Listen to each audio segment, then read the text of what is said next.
It was late at night, it was dark, it was in the woods. I was shining the torch ahead of me and I saw something light and white. And as I got closer, I realised that it was Jodi. And she was dead.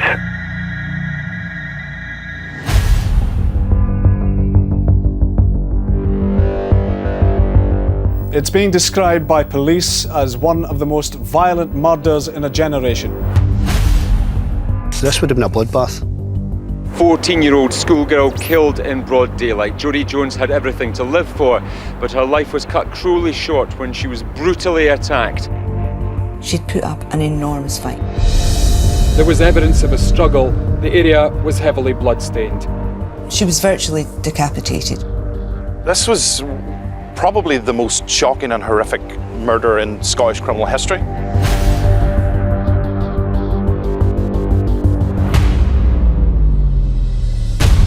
Children being accused of horrendous crimes tends to attract a massive amount of outrage.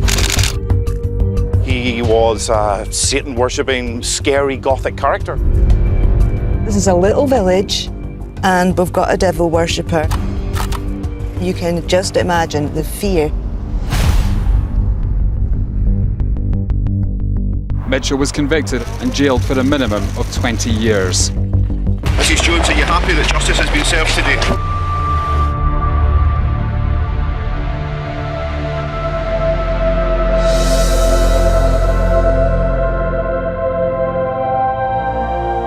I've been locked up for a crime I did not commit. I can't be more clear. I absolutely did not kill Jodi.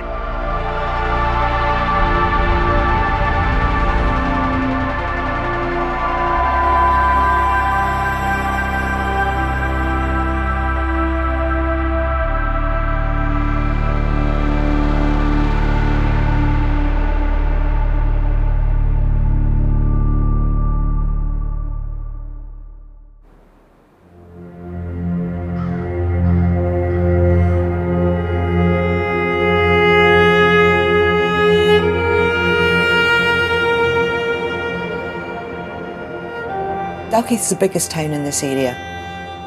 Originally a market town, about 8 miles from Edinburgh. In a sort of semicircle, there's maybe half a dozen little interlinked villages. Some of them were mining villages, some of them grew up out the market town of Dalkeith. Nothing ever really happens here. It's an ordinary place with ordinary people. Teenagers Jodi Jones and Luke Mitchell lived in the neighbouring villages of East Houses and New Battle. They had been dating for 5 months. I met her a few times, not a lot, but I met her a few times. Typical 14-year-old, shy but not to the awkward stage and not cocky, just a lovely, well-mannered wee girl. 30th of June 2003. Jodi and Luke arranged to meet as usual after dinner. A very, very ordinary Monday. Couldn't have been more ordinary. But as it turned out, it wasn't, was it?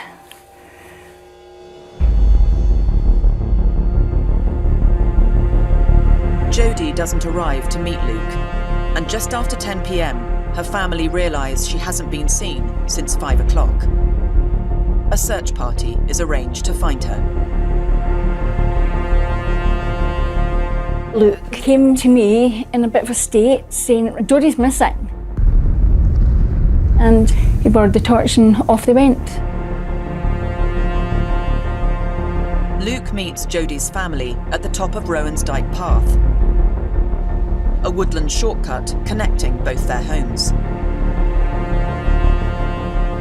Waiting for him at the top of the path were Judy's sister Janine, her gran Alice, and Janine's boyfriend Stephen Kelly. So they all set off down the path and they're just past this break in the wall, and Luke goes over the wall and he calls out, I think there's something here. The sister's boyfriend, Stephen Kelly, then goes over the wall, and the granny, well, she wants to see for herself what's there. And she started screaming.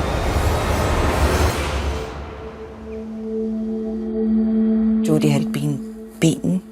Her hair had been pulled out by the roots. She'd been strangled. Her throat was cut between 12 and 20 times. She was virtually decapitated. Jodi Jones was found hidden in woodland on the other side of a wall running alongside a path. Tonight there is a very real, deep sense of shock that a crime like this has happened here.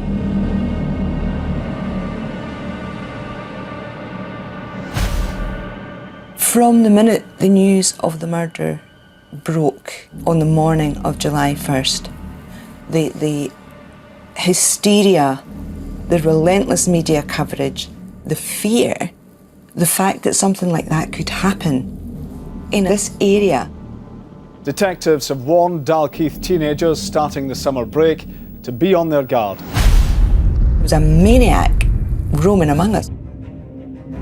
Police have staged a reconstruction of the last known movements of murdered teenager Jodi Jones. Tonight, motorists were being asked if they were here a week ago. Jodi's clothes are undergoing forensic examination. I got a call from a police officer. They wouldn't tell me what had happened, just that they were taking Luke and Mia, our dog, to the police station and could I meet them there. Then we were questioned about that night, and they tape your conversations, and my tape was marked witness, and I noticed that Luke's tape was marked suspect. It appeared that Luke Mitchell was now prime suspect. Police believed he had led the search party to Jodi's body, a location only her killer could have known.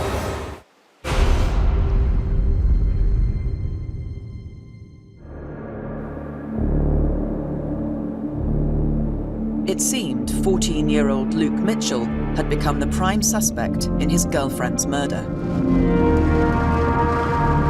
A police search of his house revealed more about his character. Mitchell had really highly peculiar habits at home.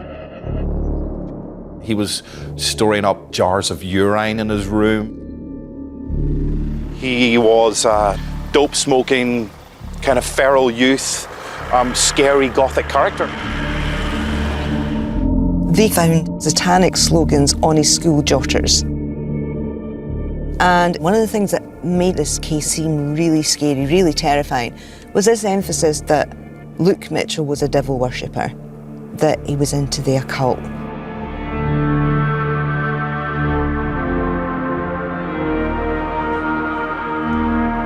And he was obsessed by the Black Dahlia murders. Jodi's injuries were said to have some similarity to those of a murder victim known as the Black Dahlia, a young woman who had been mutilated in a ritualistic killing. The Black Dahlia case was the killing of a young woman called Elizabeth Short in Los Angeles in 1947. She was found horribly mutilated. She'd been severed in two, so the legs and the torso had been separated. Was Mitchell inspired by the Black Dahlia? The case against Luke Mitchell was building. The police were closing in, and the press began to name him as the main suspect.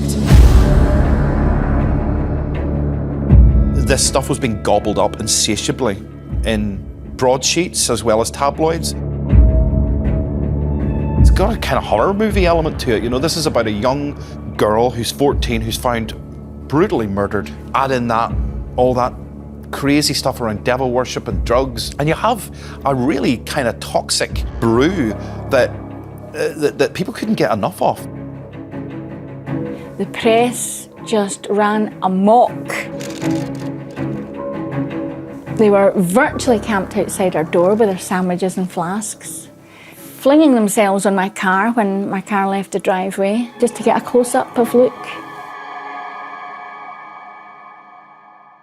There was the story which became enormous of Luke Mitchell being asked not to attend the funeral of Jodi Jones. We weren't allowed to go to Jodie's funeral, and I asked why, and they said because the family were frightened that we would turn it into a circus. On the day that the funeral happened, he decided to sit down with Sky News and do an interview.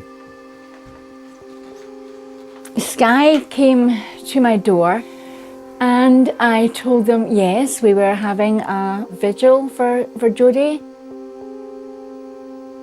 So they asked if they could come in and to witness that. I thought, what harm can it do?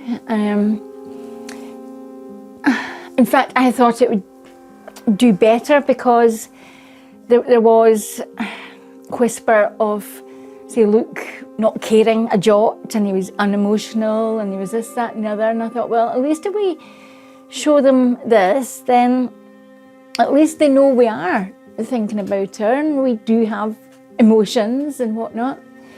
So I let them in, and basically that horrible little man started almost interviewing Luke.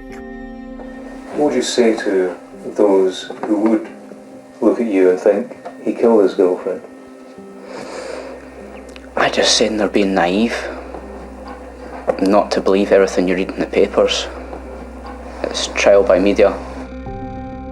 The interview itself had a rather unpleasant sort of vibe to it. The police and accusations and things I couldn't care about. It was just want to find out what happened and who did it. It felt strange to watch. There was judgments made about the relationship between Mitchell and his mother. It added to the creepiness and the disturbing nature of the story. The headlines the day after that. The screeching headlines. How could you? Yeah, the public turned against us with that one.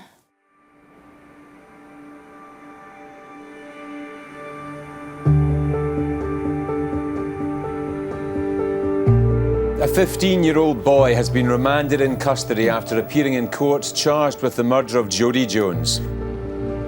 Luke Mitchell was finally arrested on the 14th of April 2004, 10 months after Jodi's murder. At around 7:30, the police arrested the youth at his home and brought him back here to the station. His alibi that he was at home cooking dinner was rejected, and his mother and older brother were arrested. We understand that she's going to be charged with attempting to pervert the course of justice in connection with this case. The final plank in the police case against Luke Mitchell was that his mother gave a false alibi to protect him.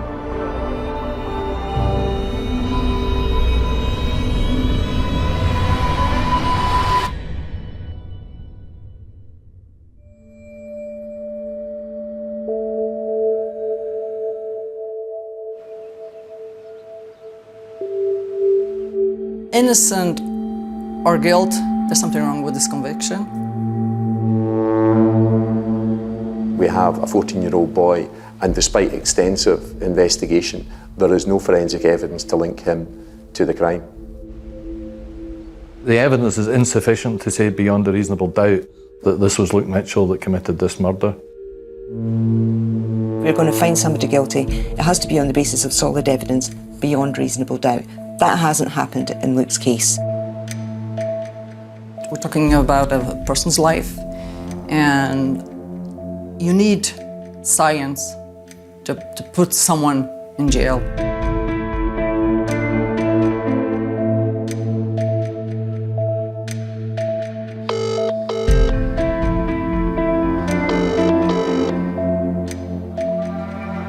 I've not spoken out in all this time, because every time I've tried to speak out, I've been shouted down and just been called evil and manipulative and twisted. Can't be more clear. I absolutely did not kill Jodi. And I've been locked up for a crime I did not commit. I will not admit to something I've not done. I want to clear my name.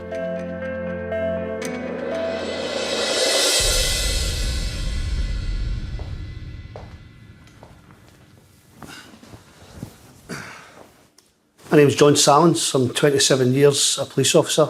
Most of my time as a detective. I've worked in many high-profile inquiries, murders, terrorism, serious and organised crime. Spent most of my time in the CID. My name is Michael Neal. Started off as a uniformed officer in the north of Glasgow. Trained as a firearms officer during that time. Then moved into the CID arena. Spent the majority of my career after that as a detective. John and I now run our own private investigation company.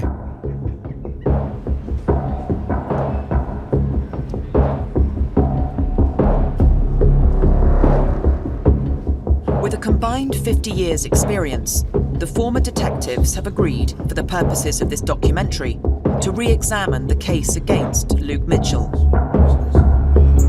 The difficulty of being asked to reinvestigate a case that's 17 years old, and in this case especially where someone's been convicted of that murder and been in prison, I suppose the biggest difficulty for John and I will be to keep an open mind. It may well be the case that we think Luke Mitchell is guilty, but we don't know until both of us have investigated it. We'll start right at the beginning. What do we know? The basics, what do we know about this case? Luke Mitchell was found guilty by majority verdict. 14-year-old at the time of the murder, 16-year-old at the time of the trial, okay? Sentenced to life with a minimum of 20 years. We're doing things retrospectively now, without the full knowledge of what the investigation team carried out. We're just trying to conduct this investigation based on our own experience and things that we would have done at the time. What have we got forensically? There's absolutely nothing forensically. It's a circumstantial case. You would think, considering the brutality of that murder, there would have been something forensically. Luke has maintained his innocence. When he had the opportunity to say that he was guilty of this, and it would have made a difference to his length of sentence, but he's adamant that he hasn't committed this murder. Right, okay. Right, so why don't we go through there and visit the crime scene? Well, we'll certainly go out and get a feel for it. We'll do that.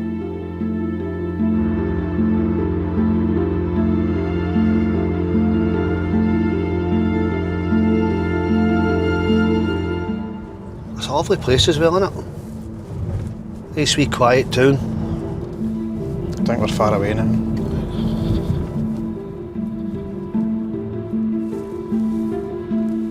That's it there, that path there. So it is, yeah. Let's go.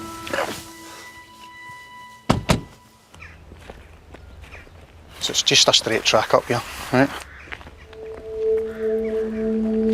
I was a crime scene manager for about 5 years. You've got to think like the suspect. What can I take from this that's going to help me find out who has committed this crime? If you can retrieve evidence from the actual scene of the crime, linking the accused to the crime, it doesn't get any better than that. Is that it? That is. Right. We'll just try to establish exactly where the body was found. It's hard to see him. You're talking 17 years ago for this bit. This bit here. See it? That kind of lay down, you could have put me into the position. Right. Hands behind my back. Jodie had injuries to her throat area. Her throat was cut and she'd suffered slash marks from the right hand side of her mouth towards her ear, halfway towards her ear. There was incised wounds to her forearms, her breast, her eyelids, her abdomen area. Her hands had been tied behind her back using her own trousers. We're painting a picture here and it sounds gruesome, but trust me, it's horrendous. The injuries Jodie received, absolutely horrendous. I'll get you up. This would have been a bloodbath. The person that carried out this brutal murder would have definitely had blood on him. and some defensive injuries. And Jodi put up a fight, so there was every likelihood he'd scratches and bruises. Given the amount of blood that was generated, I would say that there should be a reasonable chance, a reasonable expectation of finding some kind of evidence being transferred from the victim to the assailant. Forensic teams removed more than 100 items of evidence from the murder scene, including hair, saliva, semen, and blood. People assumed that there must have been masses of DNA that linked Luke to the case, identified Luke as the killer. It comes as a bit of a shock to most people to realise there was no DNA whatsoever to link Luke to the murder scene, or to link Jodi to Luke. So, nothing. You find nothing in such a brutal crime scene as this. Bear in mind that Luke Mitchell's fingernails were scraped and they had dirt in them. If he'd washed, that wouldn't have been the case. We're talking about a mutilation. I mean, it's horrific, absolutely horrific what's taking place. So to get out of here, get home, destroy everything, every single piece of DNA evidence that could possibly be on your body, I find it unbelievable. There was DNA, male DNA, at the scene and on the body, but it wasn't Luke's. Forensics found DNA on a bloodstain on Jodie's t-shirt.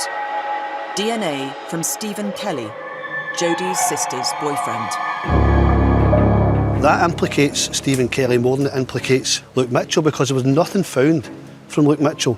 This was the only full DNA profile they had from Jodie's body or her clothing. You would have thought they'd have gone straight to his door and gone, you have some explaining to do. Why didn't they do that? The explanation given by the prosecution in court for Kelly's DNA was that Jodie had borrowed her sister Janine's t-shirt that night. A wider search of the area around Jodie's body revealed Stephen Kelly's DNA wasn't the only male profile found.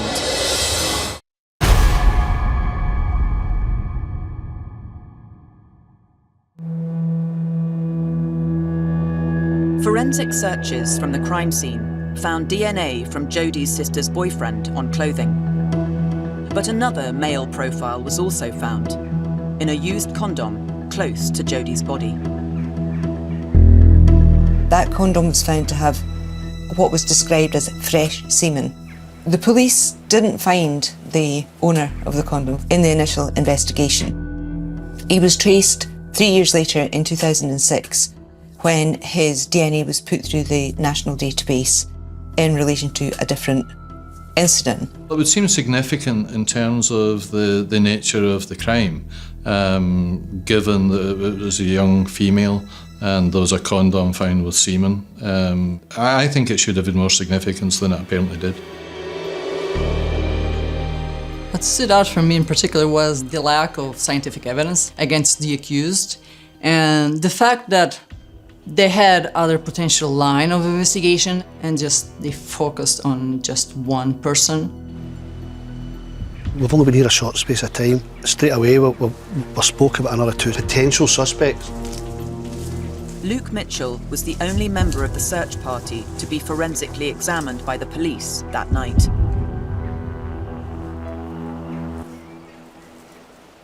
The visit here today for us is very worthwhile.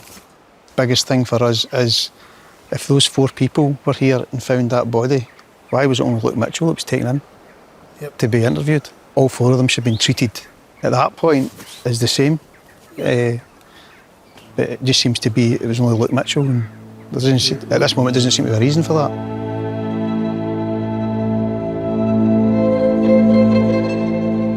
It was obvious from the police treatment of me that I was a suspect from day one. I was told to sit separately from the rest of the members of the search party, and one of them had tried to hand me a cigarette when we were sitting waiting, and they were told that they shouldn't be having any interactions with me, yet the other three were sat together, all talking together, and I was kept separate. I mean, this was genuinely from the very first moment that police had arrived, that I was being treated separately. I sprinted up to a police station. I asked where my child and my dog were. I was shown into a room, and the sight was just horrendous. Luke was sitting in a white forensic suit. He'd been stripped naked, and he just had a tear streaming down his cheek, and his eyes were like saucers. It looked like somebody hit him right between the eyes with a mallet. That's what he looked like. Total shock. The police would be under pressure from an early stage to make sure that they identified a suspect and arrested someone. But it is possible to lose important lines of inquiry by developing a case theory prematurely. That early closing of minds or the possibility of other suspects can result in lines of inquiry not being taken, which means then that to an extent the investigation becomes an inevitability in terms of where the finger points.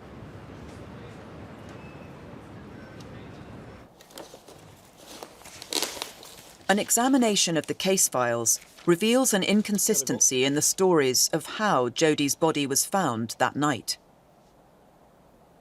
You've got the granny's statement, the sister's statement, the sister's boyfriend's statement, but the first statement they made bears no resemblance to the statement that's used at court. In their first statement they said that Luke's dog Maya was sniffing the air and was alerted to something, right? Which is what Luke says as well. Which is what Luke says as well, which would indicate that the dog has found something and not Luke. But then as they go on and they put the statement they use at court, the dog didn't sniff the air and Luke went straight to the V. And it makes it look as if Luke knew where the body was. It makes Luke Mitchell as a suspect fit. The defence tried to pursue that. They read out the sister's boyfriend's description of the dog. It's an Alsatian, it's a big dog, its head was above the height. That's a very clear description of the dog and how it reacted. And he put it to the witnesses, this is what you said. And they said things like, I don't remember. And the first story that they were all telling together just disappears. If three witnesses in their statements are all saying one thing, and then by the time of the trial, it's changed for each of them, but it's changed in the same way, that would certainly prompt some questioning by the defence QC, and I'm sure here Donald Finlay explored that with them and then no doubt pointed out to the jury, well, people of course can forget things, people might remember things in different ways, but to say the same thing in statements and then to have the same changes in the witness box is something that you might want to have a think about. It'd be interesting for us to have a look through the statements and see where they start to change and if there's anything been suggested to them. Has it been suggested to them that this is what might have happened and they've thought, maybe.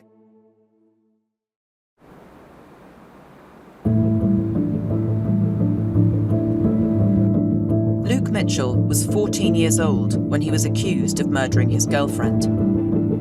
He was named by the press within days, but not officially charged until 10 months later. Luke was, when I say he was in the press constantly, I mean daily, absolutely daily. This is 5 days after the murder, I believe, where we've got detectives hunting the killer of 14-year-old Jodi Jones. We're last night questioning her boyfriend and his older brother, and Mitchell's named here. So, you know, we have the ethical issue. Right at the start of the case, you know, should we be naming a child at this point? Umpteen photos of him, naming him. Now bear in mind this is pre-trial. He had not been convicted, he hadn't even been arrested, but he was being treated like a criminal. So, I mean, we've got a picture of Mitchell here. When you look back on this, it's intensely problematic for how this case is going to be treated by a jury in the eyes of the public. Why do people think he did it? Because the police told the press and the press told the public. You worry about how this whole narrative was being framed by the police using the press and what that would mean by the time it gets to court. That's really what lies at the kind of icky heart of this. The media and the police views almost fed each other, and they certainly, to my mind, fed the impression that was being given to the public. What intrigues me the most about this case is, was it the prosecution of a lifestyle? What I mean by that is Luke Mitchell's case seemed to fit in with a narrative which was unfolding in the late 1990s and the early 2000s, where kids were in effect almost criminalised themselves because of their attitudes or their behaviour. The dope smoking, the violent computer games, the listening to music that adults found offensive. I mean, one of the strange things about this case is the whole involvement of Marilyn Manson and the Black Dahlia story being sucked into the narrative of the Luke Mitchell case. Marilyn Manson was fascinated with the Black Dahlia case. We know that he painted watercolours of the Black Dahlia victim. And it turned out that the prosecution were trying to claim that Luke had carried out a copycat of the Dahlia murder from the Manson paintings because he was obsessed with Marilyn Manson. Well, if the kid's into Marilyn Manson and Marilyn Manson's into the Black Dahlia, then, was Mitchell inspired by the Black Dahlia? There's a little bit of a problem there. Or there should have been a little bit of a problem there, because there was no evidence at all that Luke had ever seen the paintings or that he knew anything about them. So they took all the computers that Luke had access to. None of them had accessed those paintings.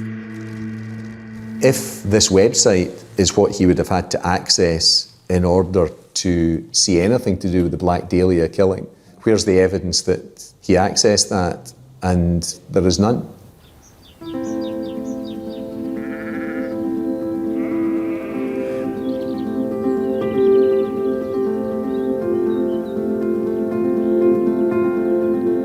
Other than me being a convenient suspect because I was seen as out of the ordinary and into alternative styles and lifestyles and dress sense and music, I don't know why they went after me like this.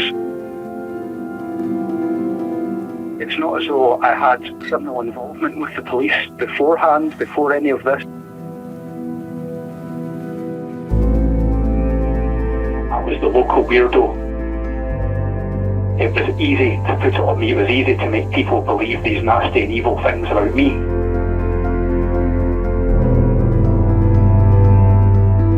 The whole idea, I don't know how many times this has to come up in cases like this. They listen to a particular type of music and that drives them to murder. There is no scientific evidence to back up those claims, wherever they've been made. But they keep wheeling that old nugget out because it's sensational. People don't go out and kill because of Marilyn Manson. You can't blame Marilyn Manson for murder.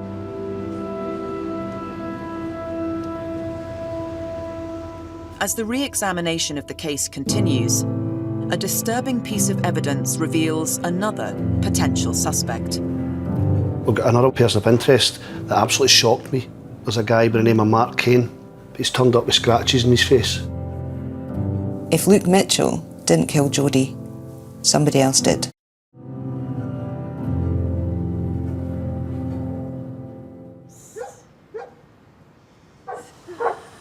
Sound effects.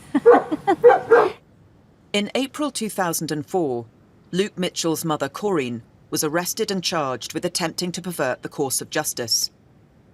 8 months later, all charges against her were dropped.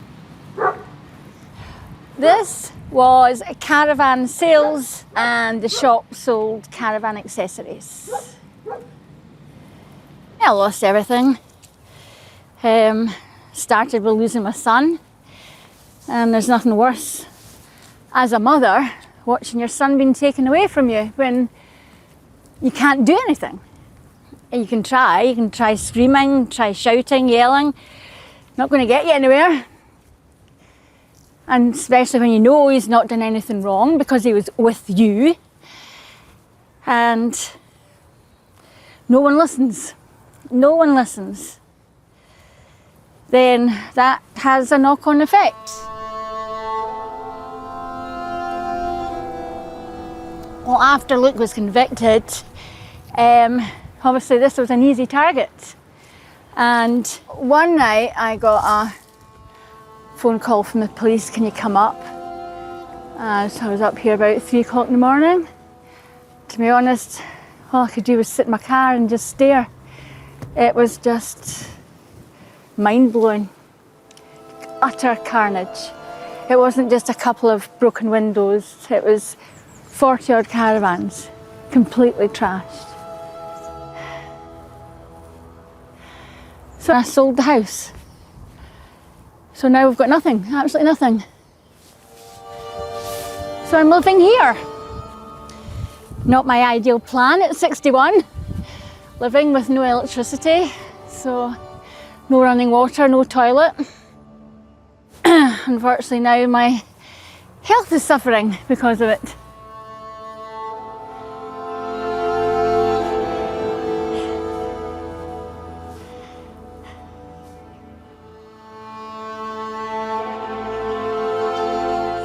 No, you're too big to do that now.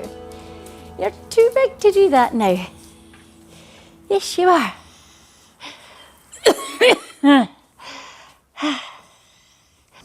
And here is what used to be my office, which is now my bedroom cum living room, which I share with Mako here. And a few rodents. Yes.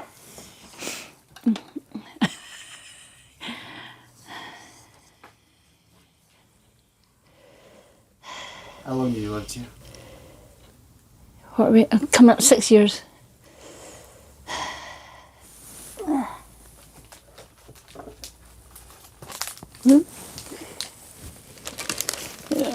Luke and Mia. An innocent little boy, dragged from his home, having done nothing wrong, and then been turned into a monster by the press.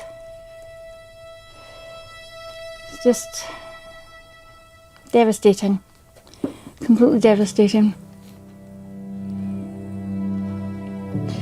God, he just looks so young in that photo. Did you ever wonder whether you could do this anymore? Oh, I'll do it. It's taken its toll, but yeah, I'll keep doing it until he's out where he should be.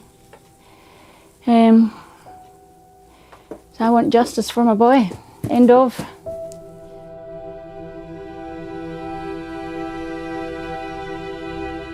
A lot of the time, I still feel 16, 17.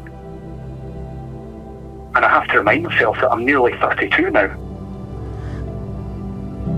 They took me away in April 2004 and I've still not managed to go home yet. I'm still waiting to go home.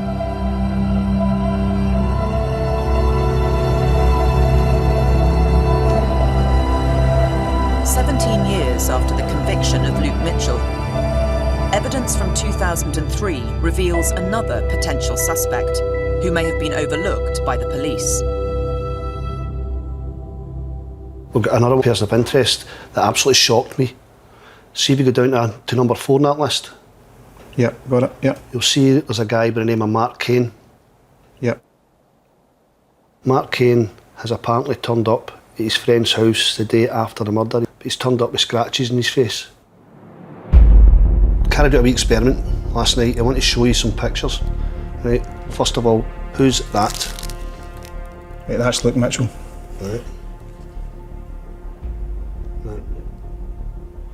Who's this? I don't know who that is, but he's similar. The hairstyle looks very similar to Luke Mitchell. That's what I thought. That's Mark Kane. Joking? Nope. How similar are they? Right. The whole thing rests on eyewitness evidence, driving by and identifying a person as Luke Mitchell, and they look so similar. During the police investigation, eyewitnesses Rosemary Walsh and Lorraine Fleming said they had seen Luke Mitchell at the end of the path leading to the murder site on the night of Jodie's murder.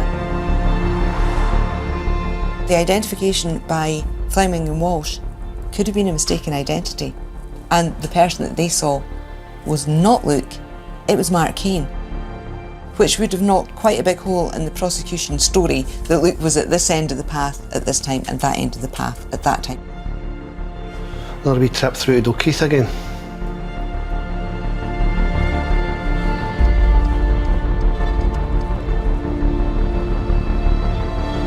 Scott Forbes, the man who was visited by Mark Kane the day after the murder, has agreed to meet with the investigators at the crime scene. This will give us a feeling for it now, a proper feeling. Nothing better than actually speaking to folk direct rather than reading their statements. There's a gate there. And there's the entrance to the path. Right.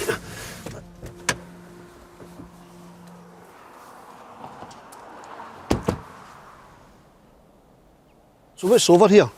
New Abbey College, and that's where Mark Kane was living.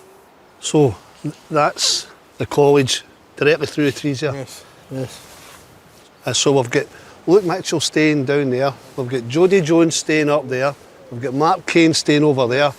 The closest person's obviously Mark Kane. Yeah. Yes. So you're only talking a couple of minutes to get from there to there. Yeah, definitely. If you come out of the murder in these woods here, would this not be a perfect escape route? Ah, definitely.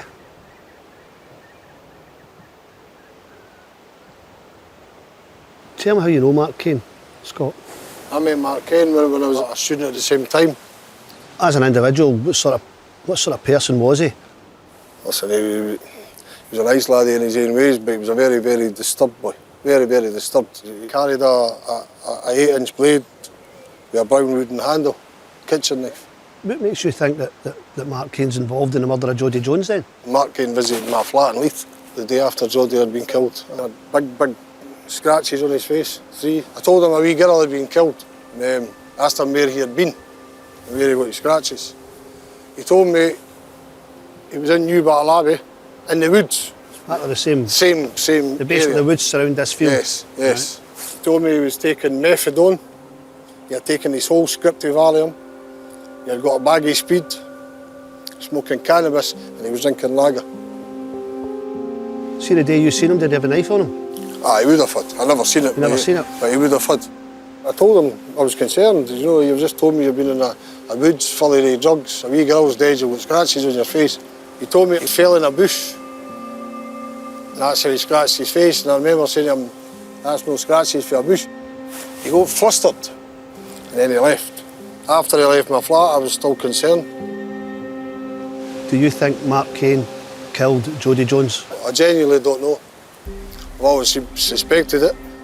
Mick and I would like to have a chat with Mark Kane. Is it possible for you to arrange a meeting that we could sit down and talk to him about this and view the things that you've... No. Mark Kane died last year. Mark Kane's dead? Yes, Mark Kane's dead, yes. Last year? Last year, just last year.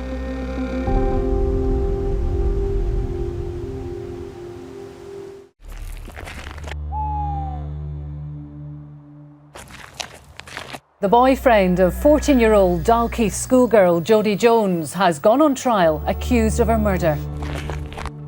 The jury are being asked to decide if a 14-year-old girl was murdered by her 14-year-old boyfriend. Luke Mitchell's trial began in a blaze of publicity in November 2004, 18 months after the murder of Jodi Jones. This was in the media across the whole of Scotland. This was a massive story. This case became monstrous. It wasn't just an issue that obsessed the police and the prosecution services and the legal world and the press. This obsessed everybody. Everyone was talking about this. And this emphasis on the evil, on the occult, on the Satanist. Inside, I was screaming like a lunatic. On the outside, I was relatively calm because in my head, I thought, right, okay, this has happened. But the lawyers know the truth, and it'll all come right. With no murder weapon, no confession, and no forensic evidence, the Crown's case against Luke Mitchell was entirely circumstantial. Circumstantial evidence is a number of different circumstances which, taken on their own, might mean little or sometimes nothing, but when put together in a particular way, point the finger towards the accused. The prosecution case depended on three central planks. Firstly, that he found the body, and the assumption was that since he found the body, he must have known where it was. Secondly, that he was seen by an independent witness. A local woman had seen a young couple just before the murder. She later identified Luke Mitchell as the male she saw. The alibi that he claimed to have was not accepted. The final plank in the prosecution's case against Luke Mitchell was that his mother gave him a false alibi and burnt evidence to protect him. Luke's alibi was that he was at home cooking dinner and having dinner with his mum and his brother. Having heard all the evidence and being cautioned not to rush to judgment, the jury retired on the 20th of January, 2005. 24 hours later, they found Luke Mitchell guilty. Lord Nemo Smith told him, "You can rightly be regarded as wicked."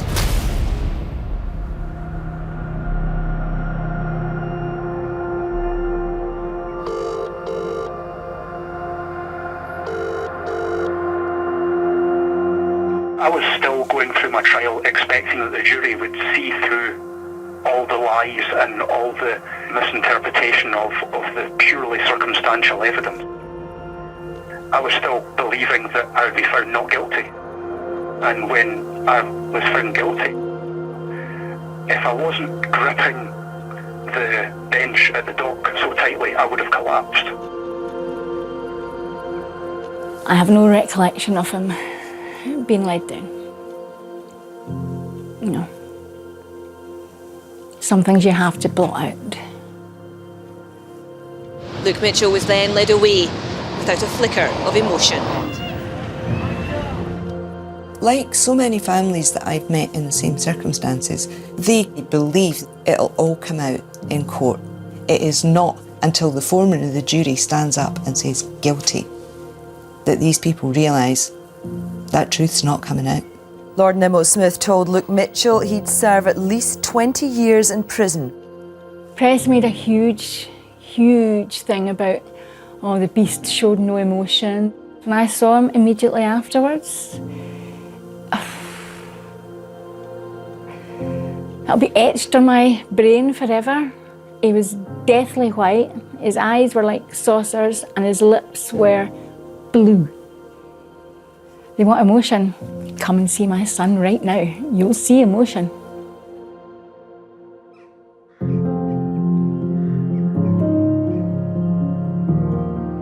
They've taken everything from me.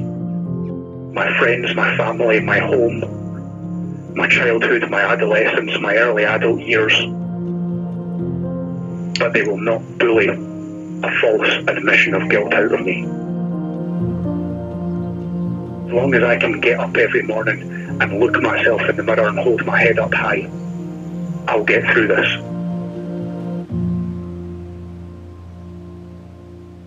If Mitchell's guilty, then he deserves to rot in prison for the rest of his life. But equally, if he's not guilty, then society has done something dreadful, and we need to look at ourselves. Former detectives John Sallins and Mick Neal have agreed to re-examine the case against Luke Mitchell for this documentary. John and I will be looking for something that somebody's missed. It might be as simple as that. Somebody's maybe missed something. Scientists at the Forensic Institute in Glasgow specialise in criminal casework in the UK and internationally. Alan, obviously Michael and I have been up at the crime scene and we're looking for your sort of overview on this. First time I heard about the case was when I was approached by the defence to give a view on the scientific evidence. At that time there was no scientific evidence specifically against Mr Mitchell, and that was quite curious given that it was a very bloody event. Normally we would expect to find some evidence at the scene or on the supposed perpetrator. Luke's clothing was not only seized, but it was forensically examined, and there was no traces of forensic evidence found on Luke to link him to Jodie. There was dirt found under his fingernails, and his hair was described as being dirty, I believe. What lengths would you have to go to get rid of every trace of forensic evidence? What I'm basically asking, jumping in the shower and using standard shower gel, would that do it? Well, the fact that his hair was messy and his nails still had dirt would suggest he hadn't showered. Would suggest. Suggest, yeah. If the assumption is this person's got a lot of blood on them, well, first of all, even if you wipe your hands on your clothes now, well, they clearly never did that if they've seized the clothes early on. And then he's got to go home, he's got to go in the front door, he's got to turn on the taps to wash, and there's all of these things that are potential sources of evidence. Finding Jodi Jones' blood on that door handle or that tap, that begins to mean something in the context of the case.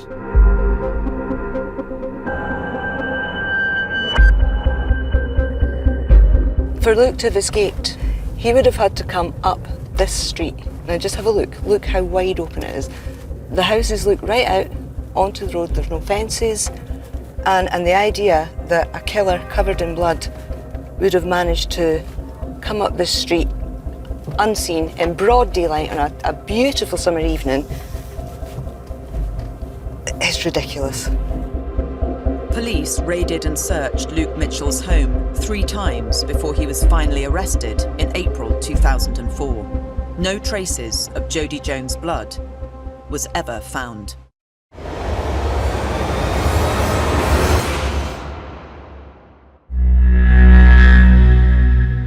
"17 years after the murder of Jodi Jones, the quiet town of Dalkeith remains in the public spotlight as Luke Mitchell continues to maintain his innocence. Why do you still live in this area? Because I've done nothing wrong, and it's my home. Just if we were to leave, people would think, oh, they're running away. And we're not running away. We're not running away from anything because we haven't done anything to run away from.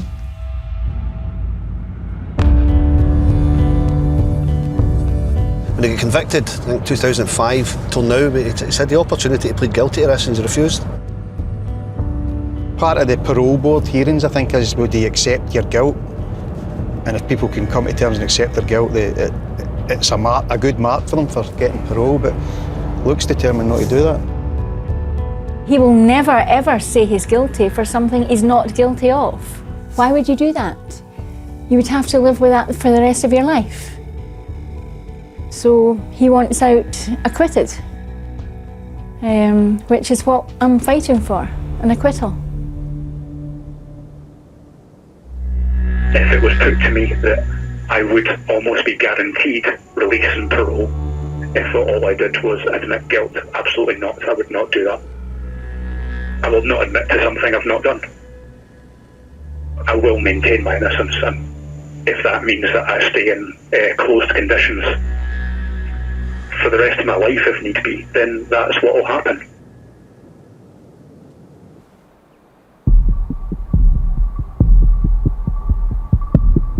With no forensic evidence against Luke Mitchell, police turned their attention to eyewitness evidence, linking him to Jodi just before she was murdered.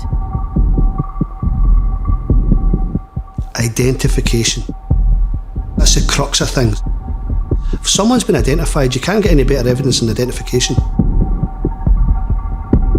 Local woman Andrina Bryson came forward during the investigation. She had driven past a young couple at the entrance to the path just before the murder.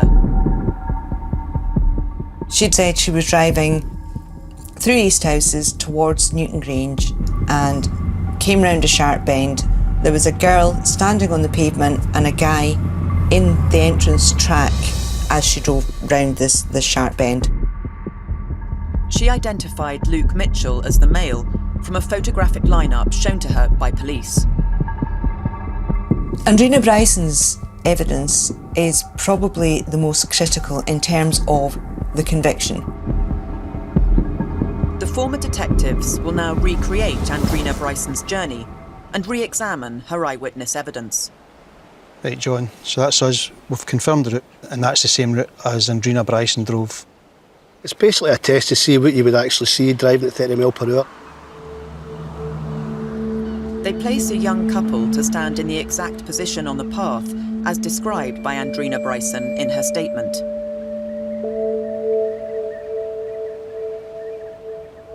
Put your back to the cars, and I want you to look over your right shoulder. We've got a young female member of my family who's similar in age to Andrina Bryson was at the time. Neve's totally unaware of the whole inquiry, the whole Jodi Jones murder. She was too young at the time to know anything about it. And all she's aware of today is that she's going to be driving a car. That's all she's been asked to do. Right, we're off. So you've never been this area at Edinburgh before, Neve? No. No. Right, what I'll do, I want you to stand with your hands like that, okay? The car will come down the hill past Zoe, and I want you to look as if you're having a conversation with her, okay?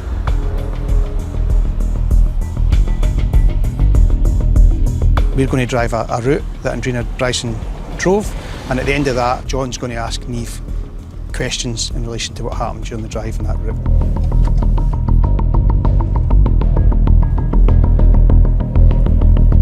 You're going left at the bottom here.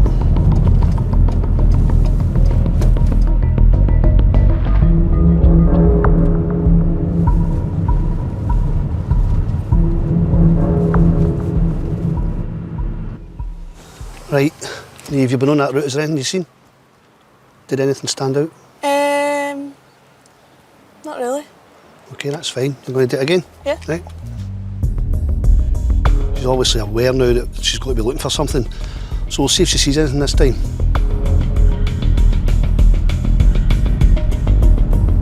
Going left, next left, Neve.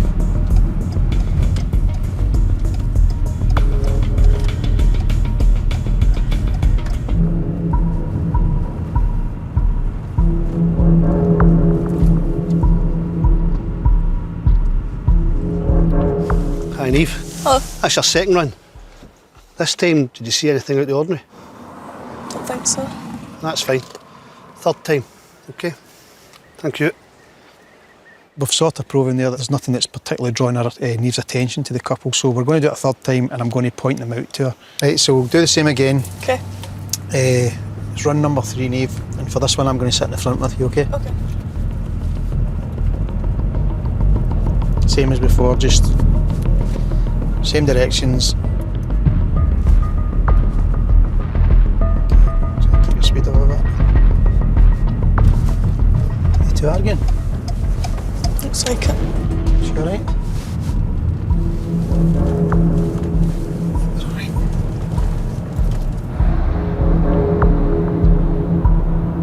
Go out, Neve, to have a wee chat with your pal. It's the experiment finished. Third time lucky. Is there anything that stood out for you?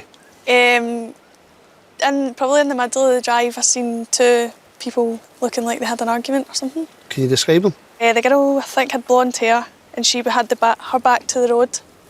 She had jeans on, and I think she had a jacket on.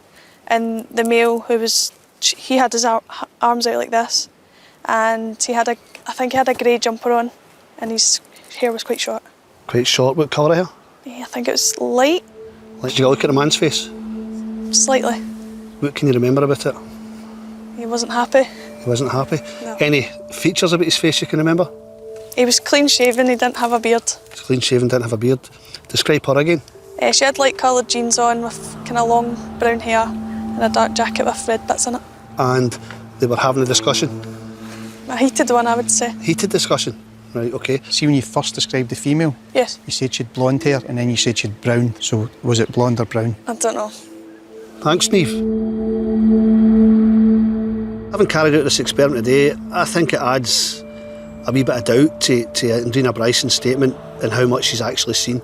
The bottom line is, she's drove by the first time and there's nothing that's drawn her attention to the couple standing up the lane. So whatever's drawing Andrina Bryson's attention to it, considering there's no much going on other than a couple talking, I really don't know.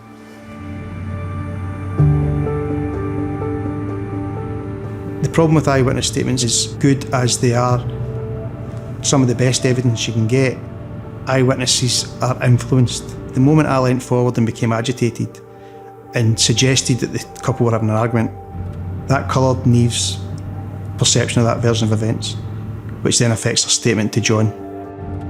18 months after identifying Luke Mitchell as the male on the path, the prosecution called Andrina Bryson to testify at his trial. Andrina Bryson's asked, is the person you saw that day in this courtroom, can you see him? And she can't identify him.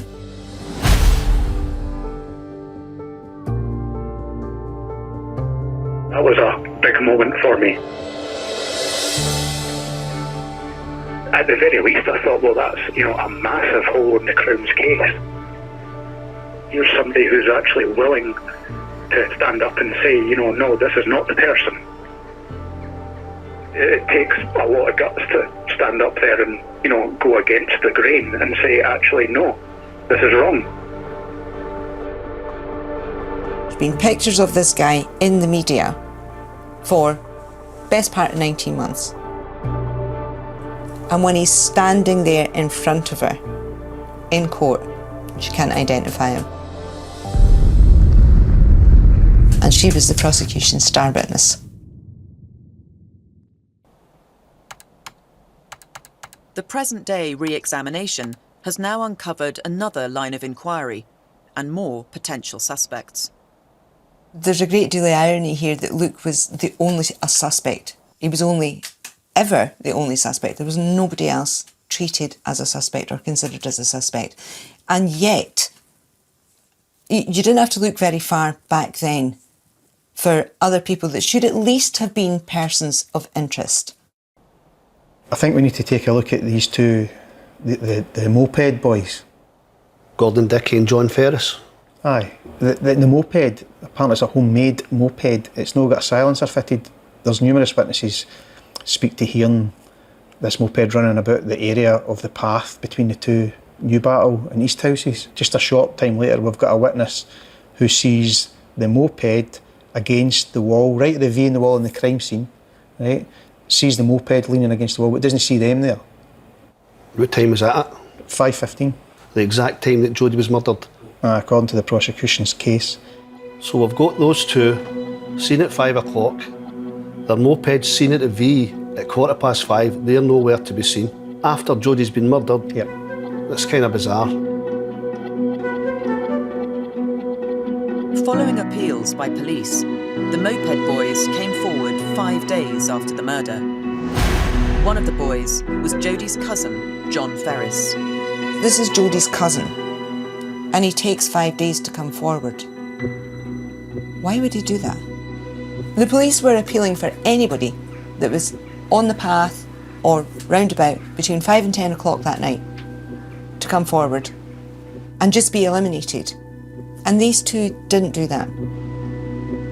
The moped boys were called as witnesses during the trial. They were asked where they were when the bike was propped against the wall without them, because the witness could only see the bike, no people. And they said they couldn't remember. They couldn't remember where they were. They couldn't remember what they were doing. Most of their evidence was they couldn't remember anything about that day. We then find out that one of them, John Ferris, hacked all his hair off by himself with scissors the day after the murder. In a dramatic moment during their testimony, the moped boys both denied murdering Jodie. The defence actually put the questions to them directly. Did you kill Jodie? Directly. And obviously they both said no.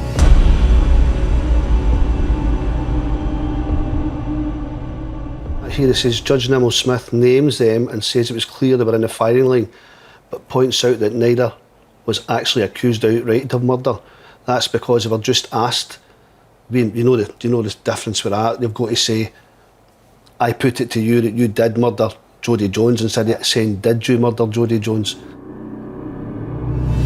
When someone's convicted and that conviction is questionable, and you look back, they say, oh yeah, they questioned him and they put that all over the papers, but they didn't question these people, and nobody asked why.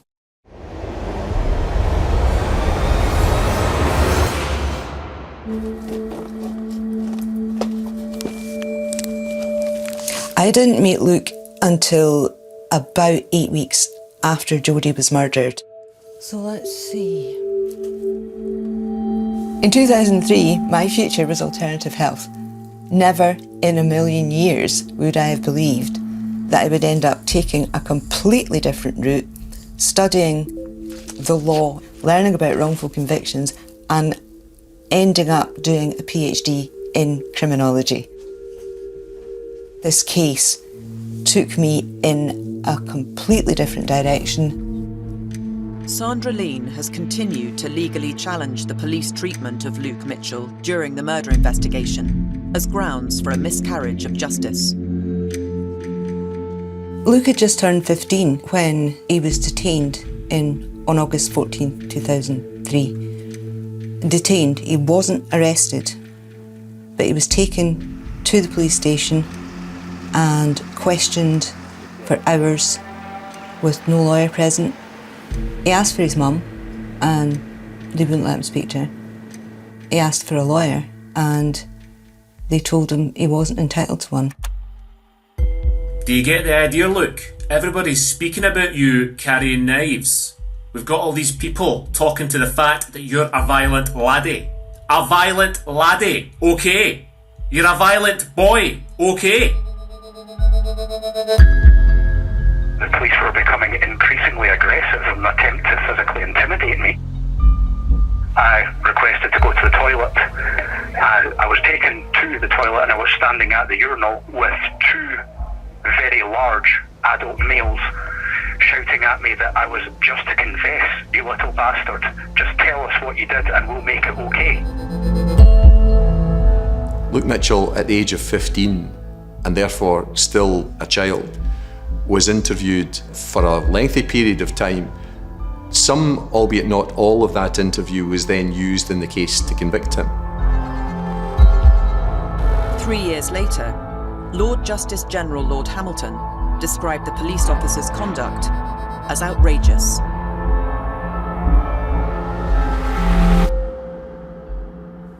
At times, the nature of the questioning was such that the questioner did not seem to be seriously interested in a response from the appellant, but rather endeavouring to break him down into giving some hoped-for confession by his overbearing and hostile interrogation. Such conduct, particularly where the interviewee was a 15-year-old youth, can only be deplored. The Scottish Criminal Cases Review Commission concluded in 2014 that Luke Mitchell's human rights had been infringed during this interview. Looking back now at how the police dealt with Luke Mitchell when he was interviewed, it beggars belief. There should have been no interview of a child without legal advice and support.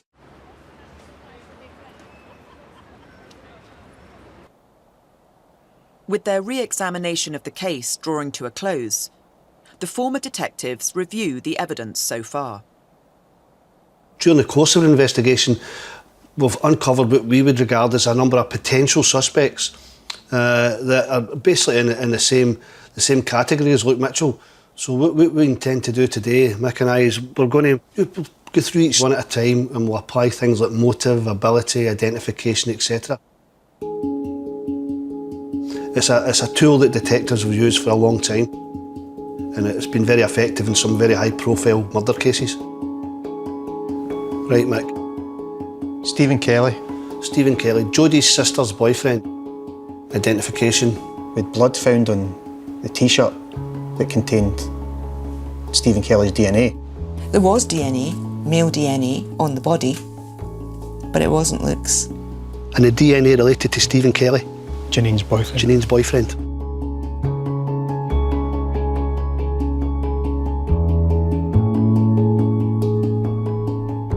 He then changed his statement, and by the time it got to court, it was totally different from the statement he provided at the start. In their first statement, they said that Luke's dog, Maya, was sniffing the air and was alerted to something. But then in the statement they used at court, the dog didn't sniff the air and Luke went straight to the V. And it makes it look as if Luke knew where the body was. The condom man. That condom was found to have what was described as fresh semen. He would have been as strong a suspect, if not a stronger suspect, than Luke Mitchell. Given that it was a young female and there was a condom found with semen, I think it should have been more significance than it apparently did. Next we've got Gordon Dickey and John Ferris, the two that we've referred to throughout this as the Moped Boys. John Ferris, a relative of Jodie's family, puts himself on the path at the time of the murder. His moped's seen at the time of the murder, near to the murder scene. And he takes 5 days to come forward. Why would he do that? He changes his appearance after the murder. Yeah, he cuts his hair. Hacked all his hair off. Opportunity. Both had the opportunity. They both know the area very well. They'd know how to get away from the locus of the murder quickly. Most of their evidence was they couldn't remember anything about that day. Mark Kane stays nearby the locus. He stays in the college, which is not far from the locus. He habitually carries a knife. Next day, he turns up at his pal's house, Scott Forbes. Mark Kane visited my flat in Leith the day after Jodie had been killed. And had big scratches on his face, 3. So he's left the area. He's got injuries, scratches to his face, redness to his eyes. He's the closest to the locus. It's just directly across a field. It's covert. You can't. I mean, you're out of sight. Would this not be a perfect escape route? Oh, definitely.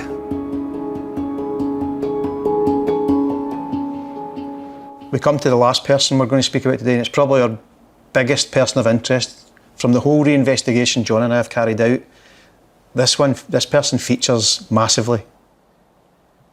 He did feature at the time of the inquiry with the police, but for whatever reason, it didn't seem to go any further, and his name never came out.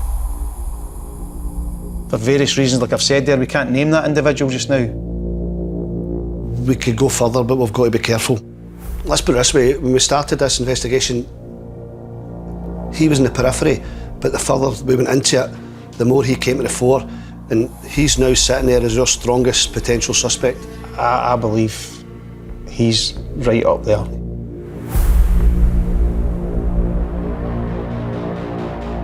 I totally believe that the police wanted a quick arrest because they were getting pressure from the public.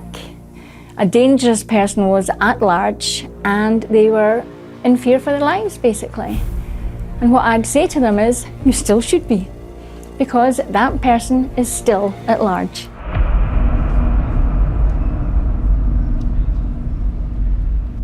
Journalist Bob Smith has sparked new interest in the case and convinced the Mail on Sunday to pick up the story. What made you get interested in the Luke Mitchell case? Well, I worked as a journalist for a Sunday newspaper for many years, and I did a lot of reporting on crime. And I was interested in miscarriage of justice, or alleged miscarriage of justice, putting information out there into the public domain that might change the narrative around the Luke Mitchell case. So I went to the Mail on Sunday. I said to them, his mum is willing to do a lie detector if you can help to arrange to get a polygraph expert to come in and test her.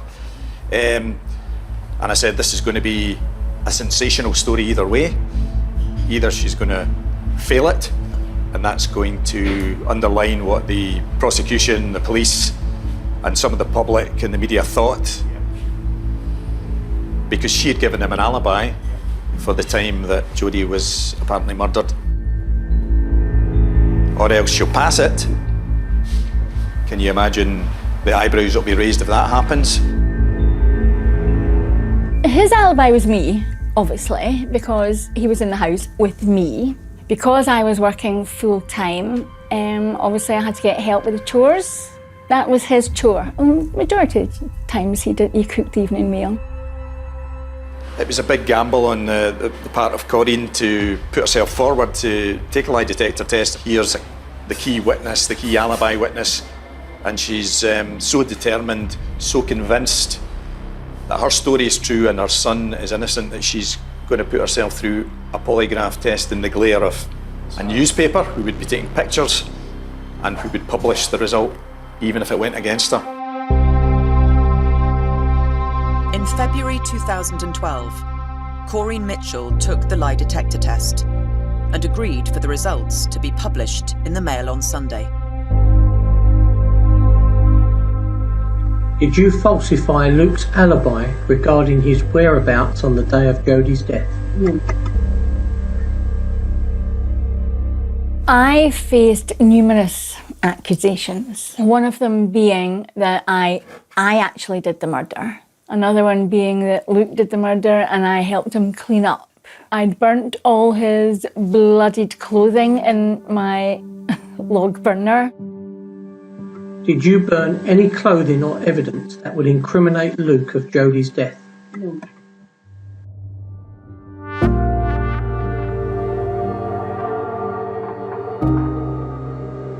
Did you lie in your court testimony during Luke's trial? No.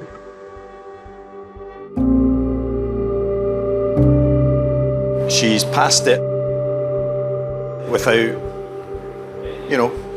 any hesitation, any suggestion that her answers were in any way vague or not 100% truthful. So, yeah, certainly that led me to think, I've got to keep pushing on with this and find out what other evidence and information there is in this case. 9 weeks later, from inside prison, Luke Mitchell also took the lie detector test.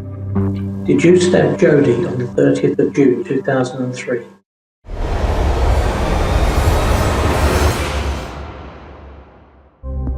Corinne Mitchell had sensationally passed a lie detector test.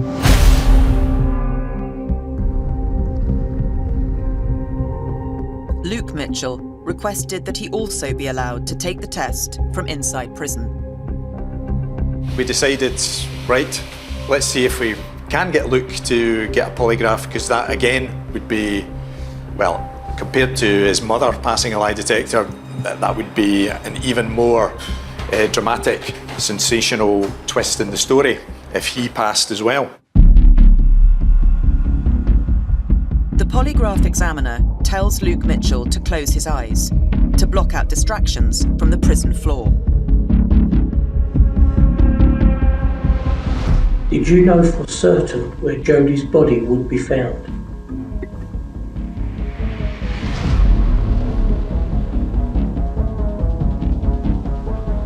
Were you present when Jodie was stabbed? No.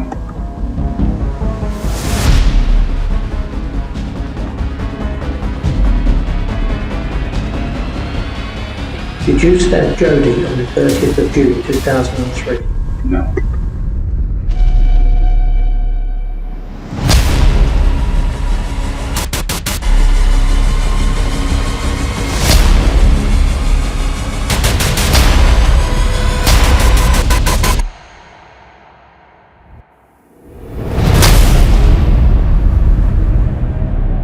As you can imagine, it caused quite a media sensation at the time, and people obviously asking questions.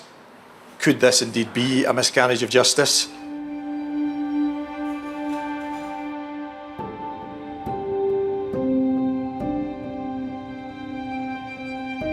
You, as a professional journalist, you deal with people telling you the truth and telling you lies regularly.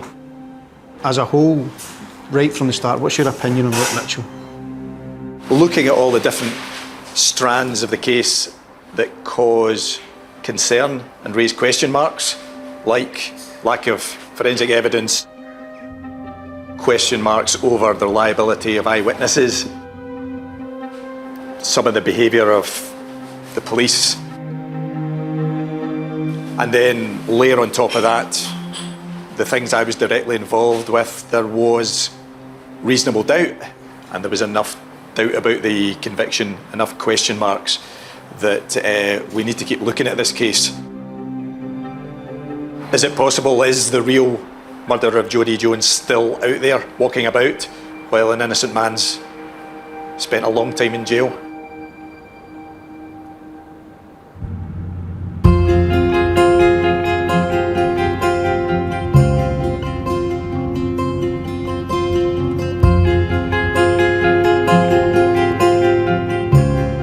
I'm going to go down and check on Corinne again. I did speak with her last night, but her health has deteriorated so badly over the last few months.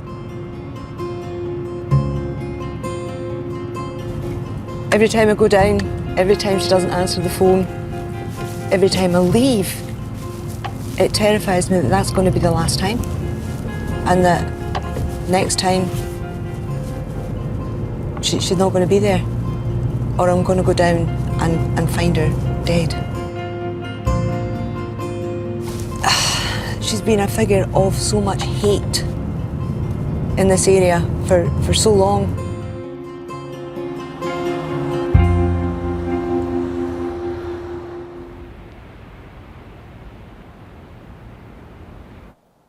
How are you feeling? Pretty crap.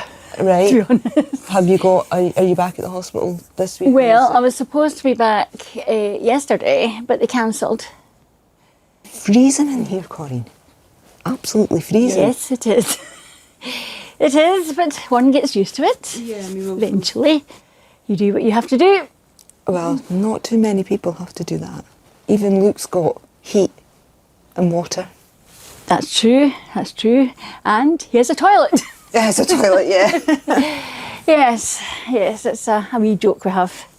I've got to slop out and he doesn't. Yeah. And he's the one in prison. I have nightmares about popping my clogs before he gets released. I really, really do, because my mum, she was determined to see her grandson out where he belonged. Unfortunately, she was taken before her time, and I worry that that's going to happen to me.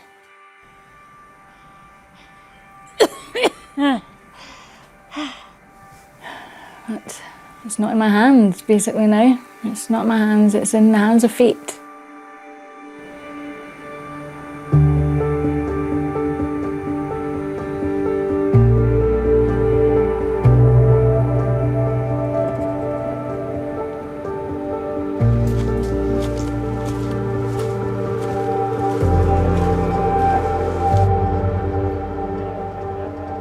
This is where we started with investigation, and we're now at the end.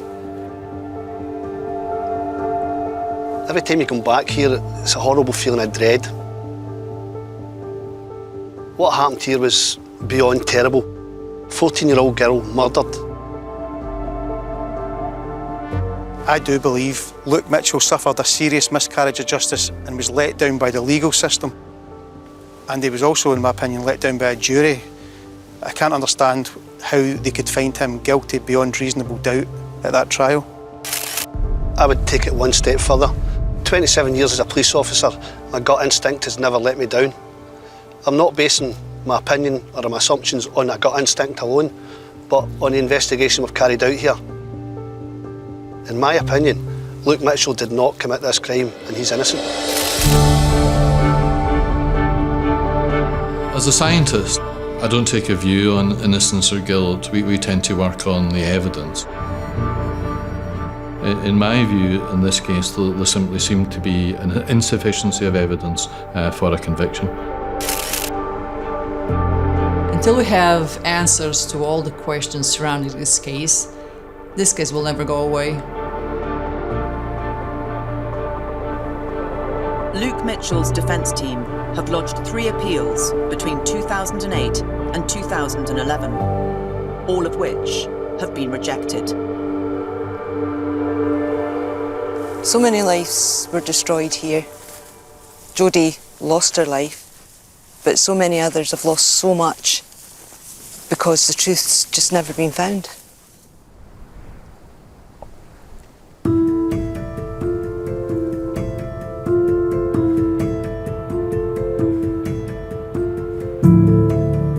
I have a vision. It's not a dream because I'm not asleep, but I have a vision. I see Luke at the top of these stairs, smiling. He's got his long hair again, tied back in a ponytail, wearing sunglasses, and he's smiling because he's been released.